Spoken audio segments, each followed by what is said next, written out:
Surat terbuka untuk Presiden Prabowo Subianto, Bapak Listio Sigit Prabowo Kapolri, Bapak Rusdi Hartono Kapolda Jambi, dan Propam Polri serta Polres Tebo. Dengan hormat, perkenalkan saya Haryanto, seorang warga dari Jambi. Dengan berat hati, saya ingin menceritakan permasalahan yang sedang kami hadapi di Kabupaten Tebo, Provinsi Jambi. Kami berasal dari keluarga sederhana, bukan dari golongan kaya atau terdidik tinggi. Sebagai rakyat kecil, kami saat ini berhadapan dengan pihak-pihak yang memiliki pengaruh besar. Melalui surat ini, saya meminta keadilan bagi adik-adik saya, Epi Suhendra dan A. Andri. Demi Allah, jika mereka bersalah, hukumlah seberat-beratnya. Namun jika mereka tidak bersalah, tolong bebaskan mereka. Adik-adik saya memiliki anak-anak kecil yang harus mereka nafkahi. Sementara istri mereka kini terpaksa bekerja mencuci dan menyetrika dari rumah ke rumah demi memenuhi kebutuhan hidup. Adik saya, Epi Suhendra dan A. Andri, dilaporkan ke Polres Tebo atas dugaan pelecehan anak. Laporan tersebut kini telah naik ke kejaksaan dan mereka dituntut masing-masing 6 dan 7 tahun penjara oleh Jaksa Penuntut Umum Rika Bahri, SH. Pada pemanggilan pertama oleh Polres Tebo, Epi Suhendra tidak dapat hadir karena sedang merawat ayah kami yang sedang sakit dan hal itu dapat dibuktikan. Namun pada panggilan-panggilan selanjutnya, keduanya selalu hadir dan kooperatif saat mereka akhirnya ditahan. Kami mendapati bahwa mereka telah dianiaya oleh sesama tahanan hingga babak belur. Kami sangat menyayangkan kejadian tersebut, mengingat kami datang ke Polres Tebo untuk meminta perlindungan hukum. Namun yang terjadi justru sebaliknya. Kami meminta perhatian khusus dari Propam untuk mengusut kejadian kekerasan yang dialami adik-adik saya saat dalam tahanan Polres Tebo.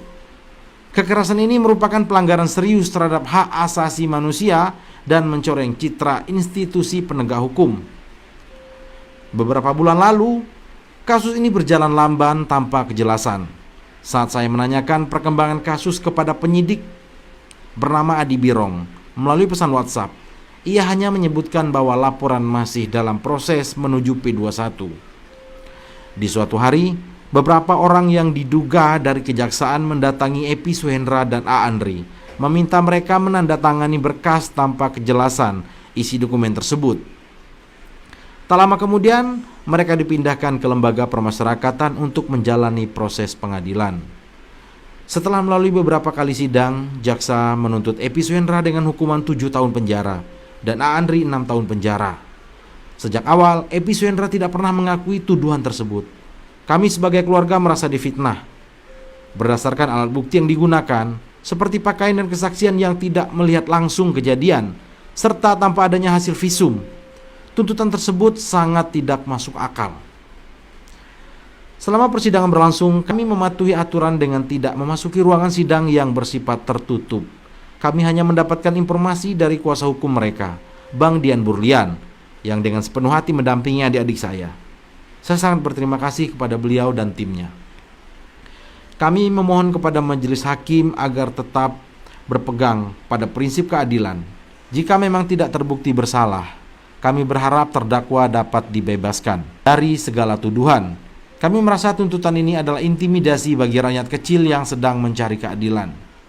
Kami juga meminta Propam Polri dan Polres Tebo untuk menindaklanjuti segala kejanggalan dalam proses hukum ini, termasuk lambannya penanganan dan adanya dugaan intimidasi terhadap adik-adik saya. Kami memohon kepada seluruh rakyat Indonesia, mari kita kawal kasus ini bersama-sama. Meskipun langit runtuh, hukum harus tetap ditegakkan. Semoga keadilan masih ada di Kabupaten Tebo, Jambi, dan seluruh wilayah Indonesia. Terima kasih kepada rekan-rekan media yang telah mengikuti perkembangan kasus ini. Hormat saya Haryanto, warga Jambi.